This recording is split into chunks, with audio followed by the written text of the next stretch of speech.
Good morning. My name is Mark Wise. I'm a theoretical physicist here at Caltech, and I want to welcome you to the scientific part of the two-day Feynman 100 celebration. Now, you might have thought by those introductory remarks that Beckman could fly. That's not the case.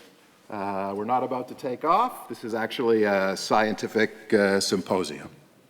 So Feynman, as a physicist and communicator of science, is legendary. His contributions are deep and broad. And more than that, when you're a physicist and you read a paper, you think, well, if I was a little bit smarter or a little bit stronger technically, I might have been able to do that. In Feynman's case, I think theoretical physicists rarely felt that way. It was just a very original way of thinking, looking at the problem, and presenting the results. So, in addition to his science, he really had a true love of just learning things, figuring things out. He regularly went to the departmental colloquium. He would attend when the subjects were far from his current research interests and was very engaged in those seminars. I'm sure the level of his engagement gave some of the speakers some stress, but he truly, I believe, was after better understanding of the science. So today we have a number of talks. They'll reflect to some level, they'll reflect where his contributions to science have gone, how they've influenced things now, how people think they'll influence things of the science in the future. But we also like to think that these talks are just things he would have been interested to hear about. If there was a department colloquium given by the speaker, he would have been anxious to go and hear about it. So in a moment or two, I'm going to introduce the first session chair, but before I do that, I want to tell a Feynman story. I figure, I overlap with Feynman not that long, for about 5 years, and if you don't tell your Feynman story at the Feynman 100, shame on you.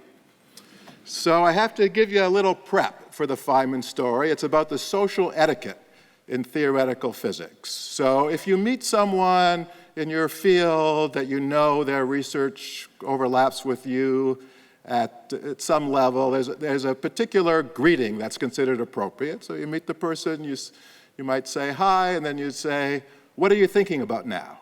Or what are you working about now?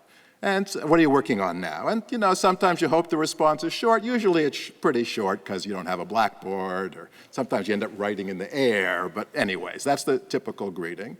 And now that I've told you this secret, you could actually use it to your advantage if you chose to do so. Often on campus, if you happen to be there, even if you're not a theoretical physicist, you'll find various meetings. Almost all the meetings involve some food. Just walk in. Doesn't matter if you don't have a badge. Half the theorists have lost their badge by the afternoon.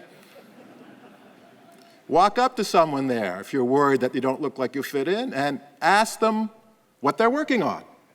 You're fitting right in. Now here's the one potential problem.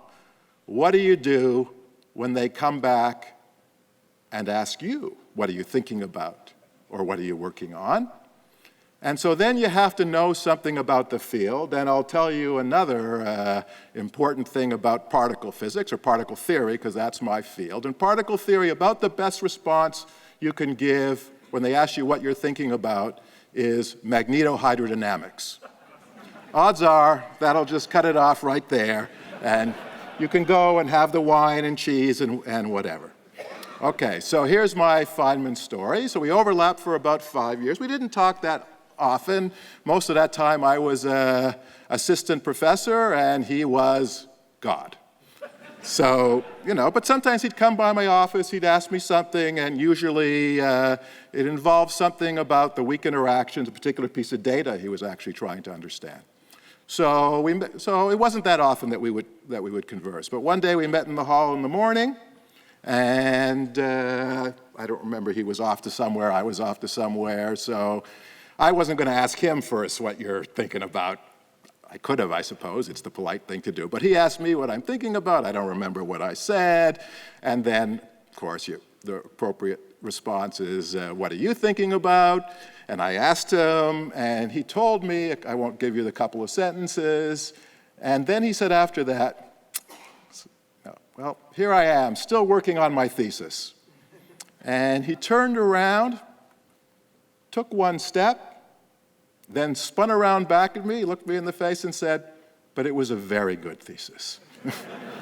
And of course, I think this is true, that in his thesis, he worked out one of the three formulations of quantum mechanics that we call the Feynman path integral formulation of quantum mechanics. So with that, I'll have the first session chair, Clifford Chung.